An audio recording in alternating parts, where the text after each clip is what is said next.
Matthew 25, the story of the virgins. God's kingdom is like 10 young virgins who took oil lamps and went out to greet the bridegroom. 5 were silly and 5 were smart. The silly virgins took lamps but no extra oil. The smart virgins took jars of oil to feed their lamps.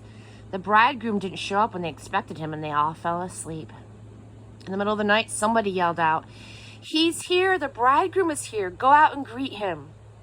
The 10 virgins got up and got their lamps ready. The silly virgins said to the smart ones, "Our lamps are going out, lend us some of your oil."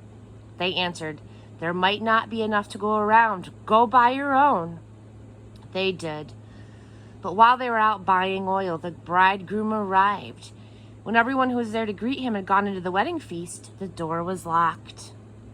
Much later, the other virgins, the silly ones, showed up and knocked on the door, saying, "Master, we're here, let us in." He answered, "Do I know you? I don't think I know you." So stay alert. You have no idea when he might arrive. The story about investment. It's also like a man going off to an extended trip. He called his servants together and delegated responsibilities. To one, he gave $5,000, to another $2,000, and to a third $1,000, depending on their abilities. Then he left. Right off, the first servant went to work and doubled his master's investment. The second did the same, but the man with the single $1,000 dug a hole and carefully buried his master's money. After a long absence, the master of those 3 servants came back and settled up with them. The one given $5,000 showed him how he had doubled his investment. His master commended him. "Good work. You did your job well. From now on, you can be my partner." The servant with the $2,000 showed out he had also doubled his master's investment. His master commended him. "Good work. You did your job well. From now on, be my partner." The servant who was given $1,000 said, "Master, I know that you have high standards and you hate careless ways, that you demand the best and make no allowances for error. I was afraid that I might disappoint you, so I found a good hiding place and secured your money. Here it is, safe and sound, down to the last cent." The master was furious. "That's a terrible way to live. It's criminal to live cautiously like that. If I knew I was after the best, or if you knew that I was after the best, why did you do less than the... If you knew that I was after the best, why did you do less than the least?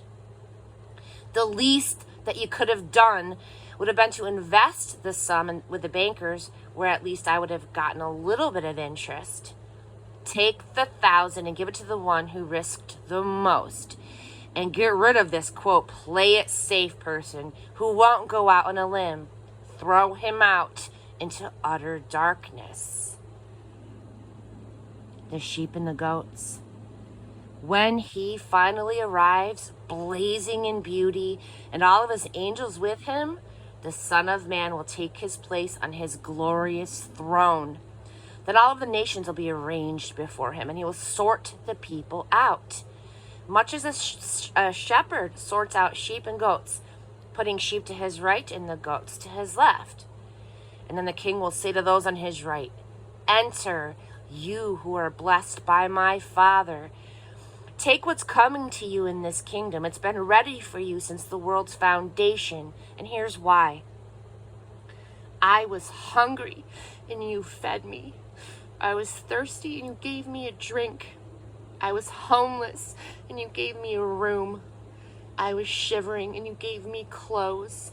I was sick, and you stopped to visit me. I was in prison, and you came to me." And then those, quote, sheep are going to say, "Master, what are you talking about? When did we ever see you hungry and feed you, thirsty and give you a drink? And when did we ever see you sick or in prison and come to you?"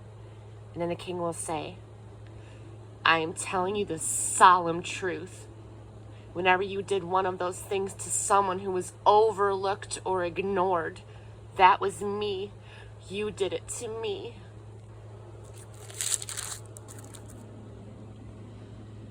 Then he will turn to the goats, the ones on his left, and say, "Get out, you worthless goats. You're good for nothing but the fires of hell." And why? It's because I was hungry and you gave me no meal.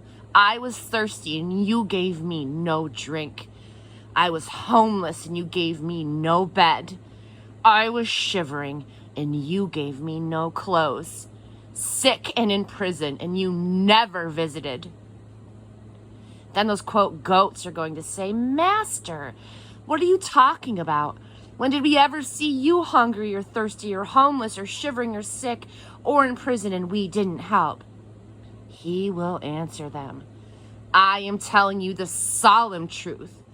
Whenever you failed to do one of these things to somebody who was being overlooked or ignored, that was me.